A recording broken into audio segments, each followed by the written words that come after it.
안녕하세요. 프램프씨입니다. 여러분의 구독과 좋아요는 큰 힘이 됩니다. 비상사태 선언 첫날의 분위기를 취재한 일본 언론에 의하면 도쿄는 특별한 일이 없었던 것처럼 붐비고 있었다 라고 보도하고 있습니다. 아베와 코이케가 불필요한 외출 자제를 호소했지만 어떤 극적인 변화를 찾아볼 수가 없었다는 거죠. 시부야와 신주쿠, 하라주쿠 등 대표적인 거리에도 며칠 전과는 다르지 않게 붐비고 있었고, 외부에서 점심 식사를 하는 직장인들로 붐볐다는데 직장인들은 재택근무를 할 수 없는 상황이다, 어쩔 수 없이 출근했다 라고 했습니다. 하라주쿠에서 테이크아웃 도시락을 판매하고 있는 음식점의 여성 점원도 특별히 달라진 것은 없다, 만약에 영업을 자제하라고 하면 어떻게 될지 모르겠다 라면서 분주하게 일을 하고 있었다고 합니다. 언론들은 첫날에는 아무런 변화가 없다 라고 결론을 내렸습니다. 아베는 비상사태를 선언하면서 밀폐, 밀집, 밀접, 즉 산미를 피하면 현재의 폭발적 증가세가 2주 후에는 급감할 것이다 라고 호소했습니다. 그렇다면 비상사태 선언 첫날인 8일 일본인들의 반응은 어떤지 트위터를 확인해봤습니다. 비상사태 선언을 해도 여전히 만원 상태의 전철인 도쿄, 나를 포함해서 많은 사람들을 출근시키고 있다. 이러니 앞으로 최종 판정을 받는 자들은 계속 늘어날 것이고 언제 수습이 될지 알 수가 없다. 스포츠나 여행 등은 언제 시작이 될지 기약이 없다. 이 트윗에는 막상 출근해보니 거의 업무가 없어서 한가했다. 붐벼서 싫다. 나도 출근, 수습은 안 될 것이고 완전 포기했다 등의 댓글이 붙었습니다. 만원 전철에서 우르르 내려오는 사람들, 여전히 변함이 없는 날들이다. 조금은 덜 붐비겠지 라고 생각했지만 똑같은 전철이다. 긴급사태 선언? 그게 뭔데? 오늘 도쿄 시내 역구내와 전철의 모습을 한번 봐라. 나도 재택근무를 할 수 있는데 도입하지 않으니 할 수 없다. 만원 전철을 매일 타야지. 여전히 사람은 많고 전철은 붐빈다. 붐비는 전철 사진은 인스타그램에서 봐라. 이런 상황이다 보니 일본 내부에서는 비상사태 선언으로 달라진 것은 하나도 없다. 도대체 재택근무는 왜 안 하는 것인가? 무조건 재택근무를 하면 뭐하나, 일을 해야 하는데 등 뒤숭숭한 반응이 이어지고 있습니다. 나는 재택근무를 할 수 있는데 왜 지금 회사를 가야 하는지 모르겠다. 이렇게 붐비는 전철 사태를 줄이려고 비상사태 선언을 한 것이 아닌가. 지금 전철은 여전히 붐비는데 과연 꼭 회사에 가야 하는 사람은 몇 명이나 될까. 당분간 수습이 불가능할 것 같다. 이 트윗에는 총리가 비상사태 선언하면 뭐하나, 우리 사장이 더 높다, 나오라고 하는데 나도 PC 사용 가능한데 재택근무하고 싶다. 나는 병원에서 일한다. 재택근무 좀 해라. 등의 댓글이 달렸습니다. 충분히 재택근무를 할 수 있는데도 회사는 전혀 준비가 되어 있지 않다. 그냥 출근하는 수밖에. 회사에서 대책을 세우지 않는 이상 출근해야지 뭐. 귀국자들에게도 대중교통 이용을 자제하도록 요청하고 있는 것은 위험하기 때문이 아닌가요? 무증상인 사람들도 많다는데 전철이 이렇게 붐비면 되나요? 무섭습니다. 산미를 피하라고 하더니 전철을 타고 있는 사람들은 무슨 생각을 할까? 재택근무를 하라고 해도 못하는 사람들이 이만큼 많은 것인가? 이런 사람들은 확실한 결정과 보상이 없으면 쉴 수 없는 사람들일 거야. 긴급사태 선언도 긴장감 하나도 없고 항상 같은 내용이고 그러니 변할 것도 없다. 출근하고 싶지 않다는 마음이 높은 사람에게 전달이 되면 좋겠다. 이렇게 출근을 하니까 월급이 줄어들 일은 없겠지. 그러나 언제 어떻게 될지 모르는 상황이다. 어떻게 되어갈까? 정부는 지금까지 낙관적으로 말만 하고 있더니 장관들도 통근 전철을 타봐야 한다. 자신이 느껴봐야 한다. 아무리 주말에 외출을 자제해도 평일에는 이렇게 회사에 가야 한다. 비상사태 선언 이후에 일본 국민들의 여론을 조사한 결과 80%의 사람들이 일을 하기 위해 출근을 하지 않을 수가 없다 라고 대답했습니다. 65%가 외출을 자제는 하겠지만 일을 하기 위해서는 외출을 할 수밖에 없다고 한 거죠. 일본인들은 재택근무를 하고 싶어도 회사에서 허락하지 않는다거나 맡은 업무가 재택근무로 감당할 수 있는 것이 아니라는 반응이 많았습니다. 그리고 재택근무를 하라고 하면 자택 인근에 있는 인터넷 카페로 나가야 하는데 인터넷 카페는 밀폐되어 있고 밀집과 밀접의 환경이라서 두렵다고 했습니다. 실제 일본 정부에서는 인터넷 카페의 휴업 대상 업종으로 논의를 하고 있습니다. 일본인들은 자택에서 업무를 볼 수 있는 환경이 전혀 안 되어 있는 가정이 워낙 많기 때문에 인터넷 카페를 활용하는 경우가 많은데 인터넷 카페가 영업 중지되면 어디로 가야 할까요? 일본은 도장 문화, 대면 문화 등으로 의사결정을 하는 회사 운영이 일상적이기 때문에 재택근무가 애초부터 불가능하다는 분석을 영상으로 제작해드린 적이 있습니다. 일본 기업의 간부는 출근해서 도장을 수백 번 찍어야 하는 경우도 있다고 합니다. 그러다 보니 재택근무가 애초부터 어렵다고 보는 시각도 많고요. 비상사태 선언으로 혼란에 빠지고 있는 일본인들의 솔직한 트윗을 보면서 참 어려운 시기를 모두 보내고 있다는 생각이 들었습니다. 그런 거고요. 그 다음에 바이러스 공격하는 건 이미 인체가 바이러스에 의해서 점령당해 있는 상태에서 바이러스 자체를 공격하는 것. 그래서 이게 우리가 제가 여기서 이제 우리한테 그 가지고 있는 말하자면은 교훈을 좀 뽑아 볼 수가 있을 것 같아요. 너무 신기한 원리이기 때문에. 그래서 우리도 마찬가지죠. 자기 자신, 개인, 각자를 강화해야 돼요. 여기 보면 결국 아까 mRNA 그 백신 생성, 자가 백신 생성 유도제를 보세요. 백신도 네 몸이 만들어. 그리고 그러니까 독성 물질도 네 몸이 만들어. 그러니까 짝퉁 바이러스도 네 몸이 만들어. 그래서 그 진짜 바이러스인 줄 알고 네 면역력이 막 싸워. 그렇게 해. 그럼 네 면역력이 강해져. 그럼 진짜 바이러스 들어왔을 때 너가 걔랑 싸울 수 있어. 밖에서 뭐 하냐? 너가 짝퉁 바이러스 만드는 것, 네가 짝퉁 독성 물질 만드는 거를 어떻게 만드는지 가르쳐만 줄게. 레시피만 줄게. 그게 mRNA 1273이에요. 그 레시피가. 저게 뭐겠어요? 약성 독성 물질을 만들어내는 것도 나 자신이고, 내가 만들어낸 약성 독성 물질을 연습 게임 삼아서 뛰면서 면역력을 강화시키는 것도 나 자신이에요. 밖에서 온 건 뭐냐? 소통밖에 하는 거. 소통, 정보, 지식, 가치 기준. 그럼 바깥 사람들하고 논의하면서 서로 배워가는 거예요. 소통, 판단, 가치 기준. 그리고 내가 강화되면 바깥 사람과 엮여서 같이 행동할 수 있어요. 그러니까 나 자신, 개인을 중심에 두고 내가 바깥으로부터 소통해가면서 엮여가면서 뭘 할 수 있나를 보는 게 맞다 이거예요. 백신도 내 몸이 만드는 세상이 된 거예요. 내 몸이. 백신이라는 거 아까도 말씀드렸지만 내 면역 체계가 연습 게임을 하기에 적당한 정도의 독성 물질이거든요. 그래서 옛날에는 그거를 병원균을 약화시켜서 만들었다고요. 병을 죽여서 만들든지. 근데 지금 그게 아니에요. 백신도 내가 만들어. 내가 독성 물질을 내가 만들어. 내 연습 게임 상대방을. 내가 만들어요.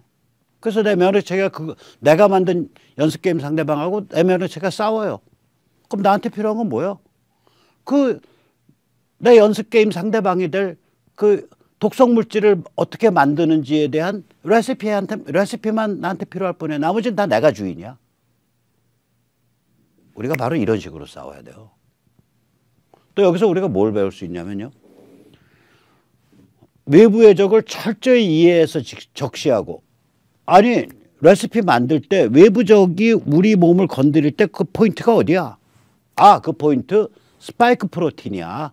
그래서 스파이크 프로틴이 살살 꼬셔갖고 유혹에 홀가닥 넘어가서 그 에이스2 레셉터라는 놈이 우리 내 몸 세포에 있는 그 외부 통로가 스파이크 프로틴을 딱 수용해 버리는 거야. 그래서 둘이 바이러스하고 내 세포가 일체가 돼갖고 바이러스가 쭉 내 세포 속으로 밀고 들어와서 내 세포를 자기의 숙주로 삼는 거야.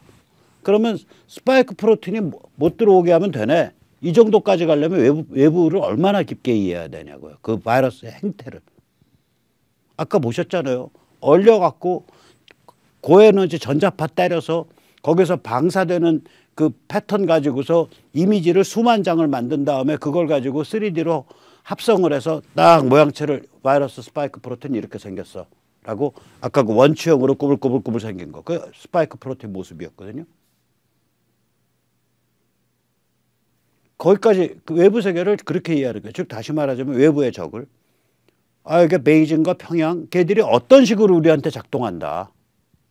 한쪽으로는 조선중앙에서 수구 기득권을 기회주의적 기득권으로 작동하고 또 한쪽으로는 문재인 586 주사파 간첩스러운 자들 이런 자들을 통해서 작동한다.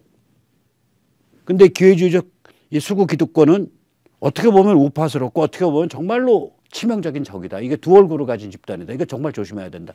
그렇게 해서 이 외부의 적이 작동하는 방식을 봐야 돼요. 외부의 적의 궁극적인 적은 베이징과 평양이고 그다음에 그것의 앞잡이는 이쪽 얼굴은 조선중앙, 김무성 까라 뭐 사탄파 이런 데고 이쪽은 문재인 586이고 이걸 정확하게 딱 봐야 돼요.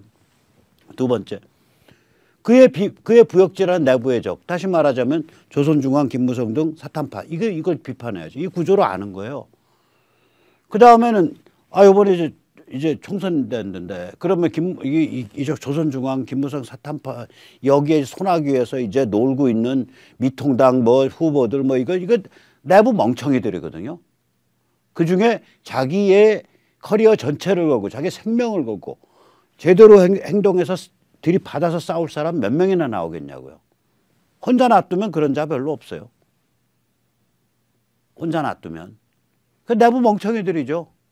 근데 이 멍청이들을 그래도 우리가 지금 우리 스스로의 지도자를 만들어낼 힘이 없으니까 거기에 힘을 합쳐갖고 그거 부추겨가지고 외부의 적 내지 문재인 586이랑 싸우도록 만드는 거죠. 똑같잖아요. 그리고 나서는 우리 자신의 근데 그 과정에서 그럼 싸움만 하면 끝나냐? 아니지. 그 싸우게 하는 과정, 또 그 싸움이 만들어내는 그 틈 사이를 비집고서 우리 자신의 고유 역량, 소통과 행동을 위한 네트워크 및 행태, 이걸 강화해요. 그게 이제 우리의 노림수죠. 100만 시민 혹은 공명선거 지원단. 이렇게 선거구별로 작동하는 자유시민의 네트워크. 그리고 그들의 고급진 행태. 그게 형성되면 되는 거예요. 그래서 이걸 보면서 저는 참 우리 싸우는 방식이랑 정말 비슷하다. 이런 걸 느꼈어요. 이건 뭐냐면 바이러스의 작동 방식을 정확히 이해하는 것. 두 번째, 바이러스의 홀가닥 넘어가서 거기에 동조하는 내 몸의 메커니즘. 즉 내 세포가 외부 세계랑 통해야 되니까 리셉터를 있단 말이에요. 그 리셉터 중에 ACE2 유형의 리셉터가 바이러스랑 동조하는 거거든. 그러니까 내가 하는 짓이 뭐냐면 내 세포를 속여서 항체를 만들어내거나 이거 뭐냐면 내 세포를 속여서 백신, 독성물질을 만들어내서 그 독성물질에 의해서 내 세포가 면역 기능을 갖도록 항체를 만들어내도록 하거나 혹은 바이러스와 결합하려드는 그 내 몸의 일부 기능, 즉 ACE2 리셉터를 마비시키는 것. 이거죠. 이 과정에서 그러면 이거 병만 이겨서 뭐하냐 이거야. 이 과정에서 차제 좀 일찍 자고 많이 씻고 좀 더 주변 좀 이렇게 건강하게 챙기고 좀 덜 룰루랄라거리고 다니고 좀 더 검소해지고 좀 더 검약하고 내 건강 챙기고 내 체력 챙기고 이 과정에서 사망률 오히려 떨어질 거라니까요. 제가 말씀드리잖아요. 지금 폐렴, 인플루엔자 이런 사망률이 이게 많거든요. 이거 떨어졌고 그 다음에 그 조기 사망, 미세먼지한 조기 사망 떨어졌고 전체로 보면 덜 돌아가신 거예요. 그리고 덜 돌아가셨다는 것도 중요하지만은 그 과정에서 수많은 사람들이 한 1년 반 이렇게 숨만 깔딱깔딱 내쉬면서 극소로 제한된 삶을 살면서 그동안 간땡에 부었던 거 이게 빠지는 거죠. 이제 그 독성이 빠지고 그 붓기가 빠지고 이 고통스러운 상황을 통해서 그거가 얻는 게 있잖아요. 참 세상이 지가 비슷한 거예요. 우리가 우한 코로나랑 싸우는 과정이나 우리가 문재인 586 그리고 조선중앙이랑 싸우는 과정, 거기서 우리가 과연 궁극적 노림수가 뭐냐, 나 자신에게 이익이 되는 게 뭐냐, 우리한테 이익이 되는 거. 그래, 쟤도 싸움 붙였어. 결국 우리 자체 역량의 강화예요. 이 싸움 붙여가는 그 싸움 유도 과정에서 싸움이 되게끔 야당의 힘을 몰아주는 과정에서. 그래서 이번에 미통당 정말 미워 죽겠어요. 그리고 정말 배가 아픕니다. 보면은 이제 그 CNI 조사랑 갤럽 조사가 상당히 다른데 갤럽이나 리얼미터 쪽은 문팔력이 압승한다라고 나와요. 그리고 이제 무슨 이유에서인지 혹은 그게 맞는 건지 모르겠는데 여의도 연구소 저희 미래통합당의 그 연구소 쪽에도 문팔력이 압승한다는 걸로 나와요. 그러나 CNI 조사 보면 최근 며칠 들어서 최근 들어가면서 이 분위기가 바뀌어가지고 정당 지지율도 거의 비슷해졌고 수도권도 이쪽 지금 한 2.5 대 7.5 정도로 민주당이 수도권을 아예 도리를 치고 있는데 거의 4.5 대 5.5까지도 그 4.5가 이제 미래통합당이죠. 미통당이 올랐을 것 같다. 뭐 이런 얘기들이 나온다고요. 그리고 충청권은 확실히 미통당이 거의 압승할 것 같고요. 영남은 뭐 더 압승할 거고 옛날에 비해서. 전체적으로 보면 미통당이 꽤 많이 이길 거예요. 꽤 많이 이길 거예요. 이길 수가 있어요. 제가 보면 야권 쪽이 옛날에 비하면 이러한 흐름 속에서 지금 나경원이도 이긴다 그러고 뭐 김용태도 이긴다 그러고 지금 많이 좀 이렇게 그 CNI 조사에 의하면 갤럽 조사가 아니라 어느 게 맞을지 모르겠어요. 근데 제가 보면 그건 확실해요. 영남과 충청권에서 판이 정리된 건 맞아요. 미통당이 굉장히 강화된 건 맞아요. 수도권이 문제인데 저도 수도권에 대해서 무슨 특별한 이런 선거 전문가가 아니어서 얘기는 못 해드리지만 영남과 충청이 저렇게까지 판이 정리되는데 수도권에서 질 리가 없을 텐데 저는 그렇게 보고 있어요. 사실 내심은. 그러니까 참패할 리가 없다. 그렇게 보고 있어요. 그럼 영남과 충청이 가면 강원 몇 석 안 되지만 그래도 영남 충청이 가면 강원도 같이 따라오는 건데 그렇게 됐을 때 수도권에서 많이 질 리가 없는데 저는 그렇게 보고 있죠. 그러니까 그 전에 워낙 많이 전원 상태이기 때문에 아마 이게 꽤 올라올 걸 저는 그렇게 기대를 하고 있습니다.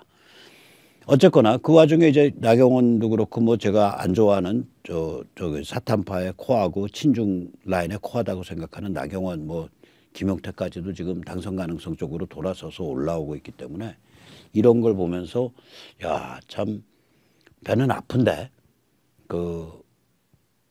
기본적으로는 이 전체 과정을 우리가 연출을 해내려면 투표 꼭 하셔야 됩니다. 아무리 꼴 보기 싫더라도 하셔야 되고요. 제가 만약에 동작을이라면 전 나경원 안 찍어요. 아예 공란으로 가요. 공란으로. 혹은 거기 뭐 우리 공화당 후보 있으면 거기 찍어주고 그 다음에 이제 비례 쪽은 이제 기독자유통일당이든지 뭐 또 성향에 따라서 우리 공화당이든지 알아서 찍으시면 돼요. 비례는 절대로 전 미래통합당 안 찍습니다. 혹은 미래통합당의 그 자매 조직인 미래한국당인가 거기 안 찍어요. 그래서 꼭 참여를 해야 돼요. 이번엔. 비례 찍기 위해서라도 참여해야 돼요. 그리고 웬만하면 미통당 찍어주는 게 맞습니다. 자, 미통당 찍어주자는 얘기 했으니까 미통당 얼마나 정신 나갔는지 또 얘기할게요. 김대호 후보, 관악인가 어디 영등포인가 어디죠? 3040은 무지하다라 그랬다고. 3040 아무 신조나 개념도 없이 문팔육에 그냥 부안해동에서 질질 끌려가고 있는 이상한 좀 상태다. 이 얘기를 했는데 우리 만나면 그런 얘기 안 하나? 하잖아요. 3040이 정말 문제야. 이런 얘기 얼마든지 하잖아요. 맞는 얘기라고. 여기에 대해서 김종인은 성격이 이상한 사람이다. 글쎄요. 내가 보면 김종인이 성격이 이상한 사람인데. 뭐 그 사람 때문에 뭐 당이 인기가 올라갔는지 떨어졌는지 모르지만 제가 제 입장에서 보면 성격이 정상적인 사람이라면 나이 70쯤에 완전히 2선, 3선 은퇴할 생각하고 있어야 돼요. 김종인 씨 어떻게 자꾸 기어 나와? 성격이 특이한 사람이네. 황교안 등은 징계를 검토한다라고 얘기를 하는데 이게 뭐 징계할 사안이냐고 입 바른 소리 하는 사람도 가끔 있어야지. 참고로 저는 김대호 소장이랑 개인적으로 알아요. 알지만 별로 탐탁치 않게 생각했어요. 일단 김 소장이 그 전에 연구소 이름이 사회디자인연구소예요. 그래서 내가 속으로 시건방지게 사회디자인연구소가 뭐냐 그렇게 생각을 했어요. 왜냐하면 사회는 디자인하는 게 아니거든요. 사회를 누가 디자인합니까? 그래서 그런 것부터 좀 입장도 안 맞았고 제가 그 망치로 정치학이라는 북한 그 필멸에 관한 책을 제가 2012년에 냈는데 제가 저거 받을 사람이 없어서 추천사 받을 사람이 없어서 김 소장한테 추천사 받았어요. 몇 명 안 돼서 김 소장 추천사를 받고 나서 만났더니 선배님 내가 그거 곰곰이 읽어봤는데 선배님 생각이 좀 잘못된 거 아니에요? 선배님 머리를 좀 CT로 찍어봐야 될 것 같은데 MRI를. 내가 그래서 먹고 있던 밥그릇으로 얼굴을 칠 뻔했다니까요. 그러니까 북한 그렇게 안 망한 그런 식으로 안 망한다 이 얘기죠. 그래서 저는 김 소장하고 뭐 그렇게 그러니까 케미가 가까운 사이가 아니에요 전혀. 이제 서울대 후배뻘 되기 때문에 제가 아는 거지 절대로 케미가 가까운 사이가 아닌데, 그러나 저 소리가 무슨 뭐 징계 맞을 소리냐, 저게 성격이 이상한 사람이 하는 소리냐, 전혀 아니거든. 그거를 그냥 못 잡아먹어서 막 날뛴단 말이죠. 거기다가 이제 오케이 그런 거 다 떠나서 저 소리가 과연 선거 득표에 불리한 얘기냐, 아니에요. 선거는요 선을 거서 내 편 네 편 갈라야 됩니다. 이런 상황에선. 저 소리 했다라고 그래서 어차피 미래통합당 안 찍을 3040이 미래통합당 찍겠냐고요. 안 찍겠냐고요. 아니요. 저 소리 했다 그래서 특별히 안 찍을 사람도 없고 특별히 미래통합당 더 찍을 사람도 없어요. 오히려 저 소리 하니까 저거 말 되는 배짱 있는 소리냐 하고 이른바 집토끼들이 기어 나올 수 있다니까요. 죄송합니다. 기어 난다고 표현해서. 이른바 집토끼들이 투표소로 튀어나오는 수가 있어요. 한 명이라도 더. 선거투표에 불리한 말이 아니에요. 제가 보기는. 그렇다면 이거 뭐냐면 선을 긋고 대립하는 것 자체를 아주 싫어하는, 벨도 원칙도 없는 무기력한 바보 순둥이냐, 그거 아니에요. 무기력한 바보 순둥이 흉내를 내는 흉악한 기회주의자들의 집합이다 이렇게 보는 거예요. 안 그러면 막 그런 식으로 사람 잘라내고 말도 안 되게 공천하냐고요. 흉악한 기회주의자 되지. 그래놓고 저는 착해요. 저는 욕할 줄 몰라요. 저는 욕을 싫어해요. 3040을 어떻게 그렇게 싸잡아서 욕을 합니까? 저 김대호 저 사람 나쁜 사람이에요. 저 사람 우리 편 아니에요. 이거 아니에요. 이것들이 지금 뭐하고 처자빠졌는 거예요? 정신머리가 나가 있다니까요. 그래서 요번에 우리가 미통당을 웬만하면 다 찍어주는데 뭐 김용태, 나경원, 황교안 이런 사람 아니면 다 찍어줘요. 저는. 다 찍어줘요. 웬만하면. 근데 절대로 비례는 안 찍어줘요. 절대 비례 미통당, 미래한국당 찍지 말자. 미한당 찍지 말자. 그 다음에 웬만하면 다 찍어주되 문제적 인간, 뱀 목에 해당하는 인간은 아예 공란으로 두자. 혹은 다른 저희 군소정당 찍어버리자. 그게 저의 이번에 신조인데. 자, 그러나 그렇게 웬만하면 다 찍어줬기 때문에 이번에 그리고 웬만하면 그렇게 찍기 위해서라도 우리가 마음에 안 들지만 다 투표장에 가자. 다 가야 됩니다. 다 가야 돼요.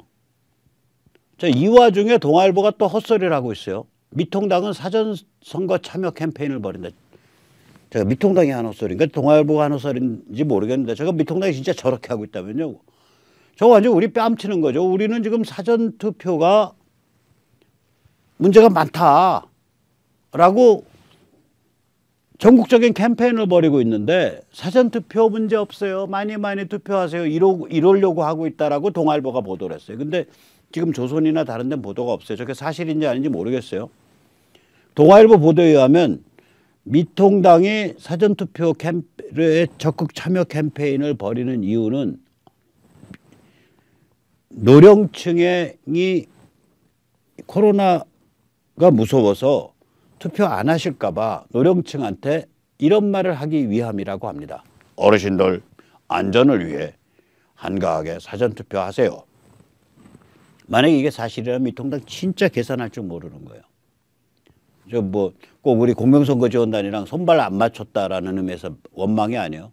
일단 그거 다 공명선거지원단이고 사전투표에 문제가 있고 없고 다 떠나서 코로나가 사전투표소가 코로나에 대해서 특별히 안전하냐, 거기에 대해서 제가 반론을 제기할게요.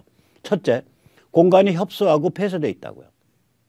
우리가 본투표장은 대부분 1층에 있는 교실이거나 큰 유치원 건물이에요. 대부분. 사전투표소는 대부분 빌딩에 있는 2층입니다. 도시지역에서는. 그리고 이걸 임대를 그때 비싼 돈을 주고 했기 때문에 공간이 좁아요. 2, 3층이 되니까 엘리베이터에 줄 설 수 없으니까 그 층계에 이렇게 줄을 서게 돼요. 투표소 수가 3분의 1밖에 안 돼요. 밀도가 높아질 수밖에 없죠. 투표자 밀도가. 투표소 수가 본투표에 대해서 3분의 1밖에 안 돼요. 본투표가 12,000개쯤 되는 사전투표소는 4,000개밖에 안 된다고요. 3,000 몇백 개. 따라서 피크에 또 많이 몰려요. 사전투표하는 사람들은 출근하기 전에 얼른 가서 해치우고 혹은 점심시간에 얼른 해치우고 그리고 뭐 아무튼 무슨 이유에서인지 모르지만 선거일 날은 완전히 빼겠다 이런 사람들이잖아요. 피크에 많이 몰릴 수 있다고요. 저게요. 따라서 사전투표가 특별히 안전하다라는 얘기를 할 수가 없는 거예요. 거기에 대해서 사전투표가 특별히 안전하니까 어르신들은 코로나가 겁이 나시면 사전투표하십시오. 이따오 소리를 개소리를 한다고. 동아일보 하면 그런 개소리 하겠다는 게 미통당이. 그런 소리 하면 저희 공명선거지 원단지구 회원들한테 쫙 보냈어요. 오늘. 전국적으로 수천 명한테. 미통당 후보 찾아가서 이런 움직임이 사실입니까? 라고 물어보십시오라고. 그 메시지는 그 대신에 특정 정당을 지지한다, 안 지지한다. 그 다음에 특정 후보를 지지한다, 안 지지한다. 그거 내용 없습니다. 신문 동아일보의 보도가 귀당의 실제적 움직임입니까? 황교안 씨, 동아일보 보도가 귀당의 실제적 움직임입니까? 나경원 씨, 동아일보 보도가 귀당의 실제적 움직임입니까? 그 정도로 산수 수학 계산을 못해요.